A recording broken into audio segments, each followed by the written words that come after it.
আমি আপনাদেরকে একটা ছোট্ট কারগুজারি শোনাই, আপনাদের দিল কেঁদে দিবে। 2016 সালের ঘটনা। তখন ঢাকায় মোহাম্মদপুর আমি খতমে তারাবির জন্য 2 জন হাফেজ নিয়োগ দেওয়া হবে কেন্দ্রীয় মসজিদে। অনেক হাফেজে কোরআনরা সিরিয়াল ধরেছে, তারাবি পড়াবে।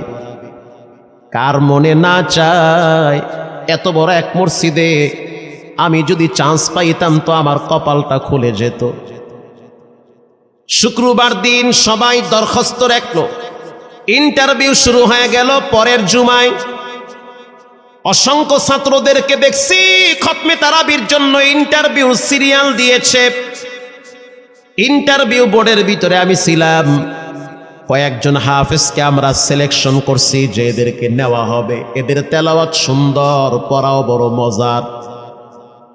আমরা কাগজগুলো এক জায়গায় জমা করছি। পরের জুমায় আমরা ঘোষণা দিয়ে দিব কোন মায়ের সন্তান চান্স পাবে। পরের জুমায় যখন জুমার নামাজের পর 3টার দিকে যখন আমরা বসে বসে ফলাফলগুলা দেখতেছি যে কাকে কত নাম্বার দেওয়া হয়েছে, দরওয়াজা লাগায় দিছি, জানলা লাগায় দিছি, এসি ছেড়ে দেওয়া হয়েছে, সব লাগানো, বাহির থেকে কিছুই দেখা যায় না। ইন দি মিন টাইমে মসজিদের বারান্দার দরওয়াজায় কে যেন নক করতেছে। খাদেম সাহেব আস্তে করে জালনা খুইলা উকি মাইরা দেখতেছে যে 2টা ছোট বাচ্চা বাহিরে দাঁড়িয়ে আছে, একেবারে অল্প বয়স। খাদেম প্রশ্ন করলো, তোমরা কারা, কেন আসছো? বলে, আমরা 2 জন আসছি খতমে তারাবির ইন্টারভিউ দেওয়ার জন্য। খাদেম সাহেব একবার পায়ের দিকে তাকায়, আবার জামার দিকে তাকায়, কারণ কথার সাথে বাহ্যিক সুরত মিলে না। অন্য অন্য ছাত্রদেরকে দেখছি কত উন্নত পোশাক পরে, গেট আপ কত সুন্দর করে ইন্টারভিউ দেওয়ার জন্য আসছে। আর এই 2 জনের দিকে তাকায় দেখলাম মনে হয় রাস্তায় ভিক্ষা করতে করতে আইছে, মানায় না, একেবারে গরিব। খাদেম বলল, ইন্টারভিউর ম্যাচ শেষ, চলে যাও বাড়িতে, নেওয়া হবে না। যাদের ব্যাপারে পরীক্ষা নেওয়া হয়েছে তাদের ব্যাপারে ঘোষণা দেওয়া হবে। বাচ্চা 2টা নাসর বান্দা বলতে আছে, আমাদের তো টাকা নাই যে আমরা ভাড়া দিয়ে এখানে আসব। বাবায় বড় কষ্ট করে 2-4টা টাকা জমা কইরা পকেটে দিয়া পাঠায় দিছে, এজন্য আসতে দেরি হয়েছে। খাদেমের বড় মায়া লাগছে, কারণ খাদেমও গরিবের সন্তান। ভিতরে গিয়া মুয়াজ্জিম সাহেবের বলতে আছে, ও ভাই, বাহিরে 2টা বাচ্চা দাঁড়ায় আছে, ওরা নাকি হাফেজে কোরআন, কিন্তু দেখলে তো মানায় না। মুয়াজ্জিম সাহেব ধমক দিয়া বলতে আছে, কোনো সুযোগ নাই, তাড়ায় দাও। খাদেম গিয়া ইমামের কানে কানে বলতে আছে, হুজুর, বাহিরে 2টা বাচ্চা দাঁড়িয়ে আছে, চেহারার ভিতরে এত মায়া, কিন্তু বাহ্যিক সুরত মিলে না, ওরা নাকি কোরআনের হাফেজ। পাশেই তো রহমানিয়ার মুহাদ্দিস সাহেব বসা আছে, তিনি বলতে আছে, কি ব্যাপার, ফিস ফিস করে আপনি কি বলতেছেন?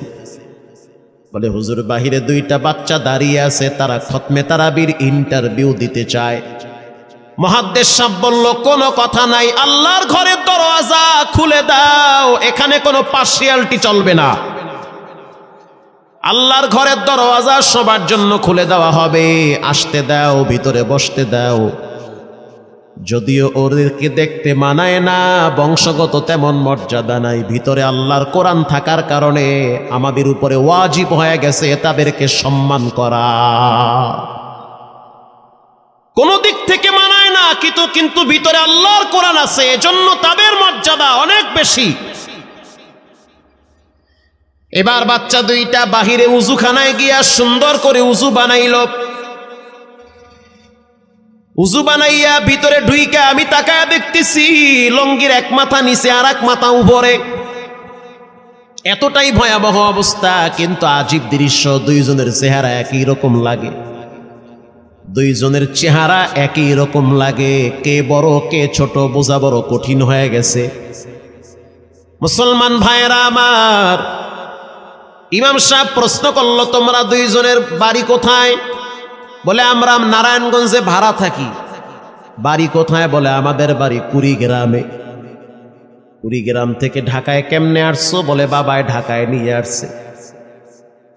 কয় মাসে কোরআন শরীফ খতম করেছ? বলে আমরা দুইজনে 11 মাসে 30 পারা কোরআন খতম করেছি। ইমাম সাহেব একবার চেহারার দিকে তাকায় আর একবার পায়ের দিকে তাকায়। স্থানীয় গণ্যমান্য অনেক ব্যক্তিরা তাকায় আছে এদের দিকে। ইমাম সাহেব বলতে আছে, বাবা তারাবির ইন্টারভিউ শেষ হয়ে গেছে, বাড়ি চলে যাও। যেটা একটু দেখতে ছোট, ও চোখের পানি দেখলাম টিস্যু দিয়া মুছতেছে। কেন কাঁদতেছ? বলে আমরা গরিব, তার জন্য মনে হয় আমাদেরকে তাড়ায়া দিতেছেন। আমরা জানতাম না ইন্টারভিউ তাড়াতাড়ি শেষ হয়ে যাবে, আসতে দেরি হয়েছে কারণ আমাদের তো ভাড়া টাকা ছিল না, বাবায় কষ্ট করে কিছু টাকা দিয়েছে, সেটা দিয়ে এখানে আসছি। এবার মুহাদ্দিস সাহেব বলতে আছে, তাহলে একটা কাজ করো, তুমি কিছু তেলাওয়াত করে শোনাও। দুইজনেই উত্তর দিল যে আমরা তেলাওয়াত করলে তো আর নিবেন না, আপনারা প্রশ্ন করেন, আমরা দুইজনে উত্তর দিব। আমি তো আশ্চর্য হয়ে গেলাম, জীবনে কত হাফেজ দেখছি, এরকম হাফেজ দেখি নাই। প্রশ্ন করবেন, আমি উত্তর দিব। বুঝতে পারলাম ভিতরের খবর কেউ না জানলেও একজন জানেন, তিনি হলেন কে? মুহাদ্দিস সাহেব বলতে আছে, বাবা প্রশ্ন করব, ঠিক আছে, তোমাদের মন মতো একটু তেলাওয়াত কইরা শোনাও। তেলাওয়াত যদি মানসম্মত হয় তাহলে ইন্টারভিউ নিব, যদি না হয় তাহলে ছাঁটাই করে দিব।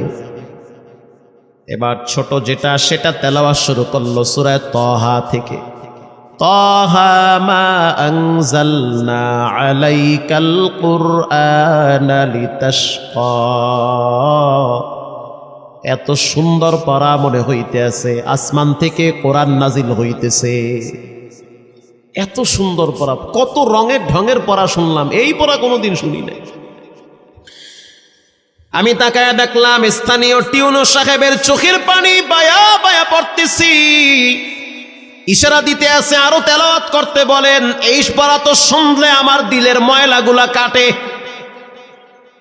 আল্লাহর ঘরে যখন গেছি বাইতুল্লাহ ফজরের টাইমে ইমাম সাহেব তেলাওয়াত করলে যেমন মনে হয়, মনে হইতে আছে ওই কোরআনের আওয়াজটা এখন এই মসজিদে বাজতেছে।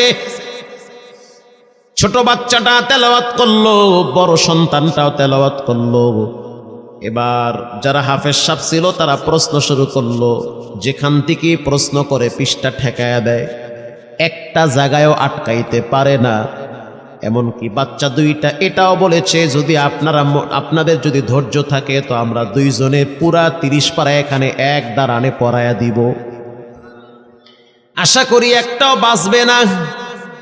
এত সুন্দর পড়াশোনার পরে মোতাওয়াল্লি সাহেব বলল, সব বাদ, আমার কাছে এই দুইজনই পছন্দ হয়েছে। এই দুইজন রে মোতাওয়াল্লি সাহেব দাঁড়াইতে পারে না, হুইল চেয়ারে বসে থাকে, কাছে ডাইকা বুকের সাথে জড়ায়া ধরছে আর বলতে আছে, আল্লাহ এমন একটা সন্তান যদি আমার থাকতো জীবনটা ধন্য হয়ে যেত। আমার মৃত্যুর পরে একটু হইল তেরা কোরআন তেলাওয়াত করতে পারত। নিয়োগ হয়ে গেল, তারাবি শুরু হয়ে গেছে। মোহাম্মদপুর থানায় গিয়ে খবর নিয়ে দেখেন অনেক পুলিশরা এই বাচ্চার পিছনে দাঁড়ায় দাঁড়ায় নামাজ পড়ে চোখের পানি ছেড়ে কেঁদেছে।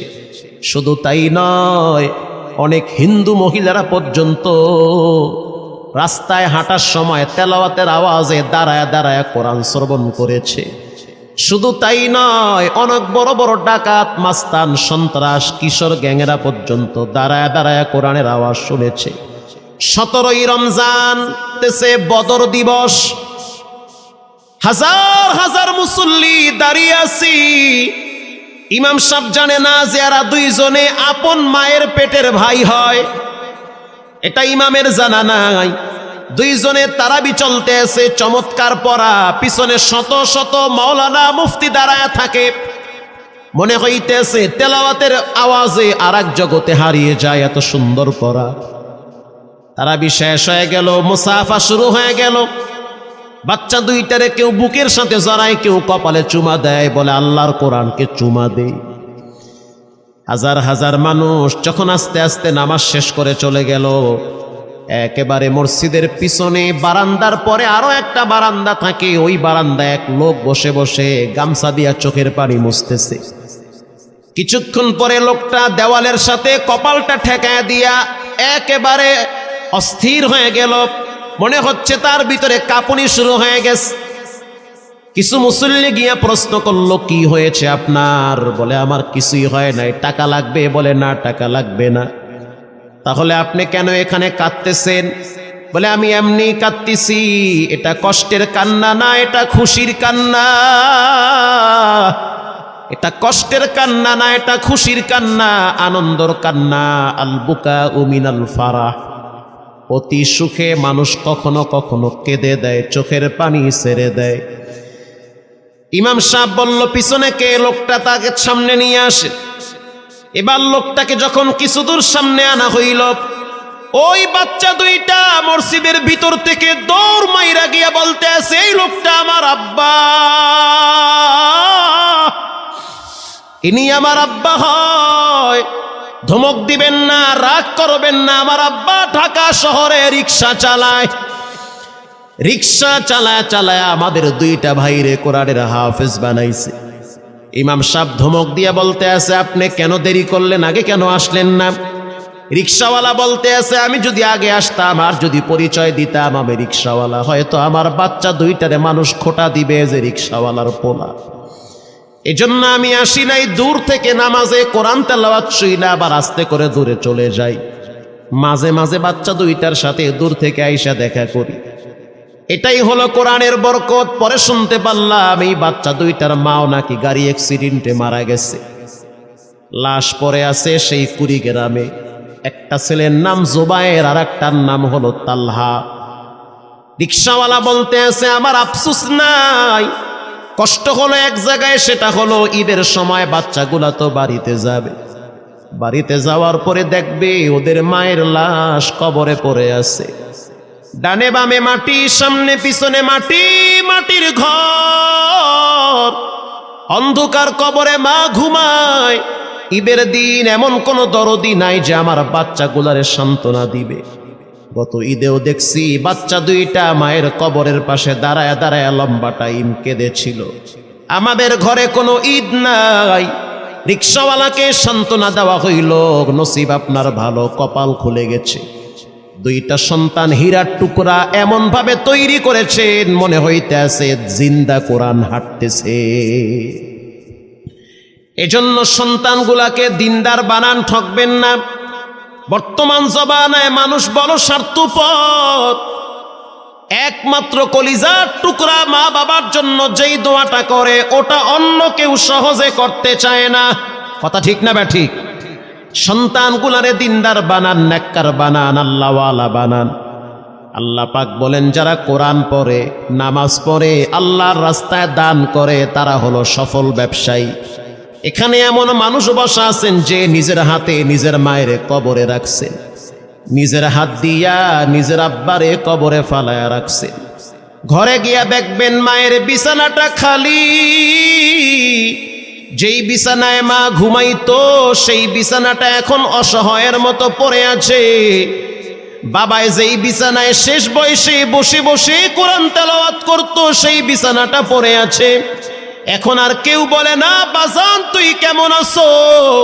এই কথাগুলা মা বাবার মুখ থেকে সবচেয়ে বেশি বের হইতো। মা বাবার জন্য এখন চাইলেও তো কিছু করতে পারেন না।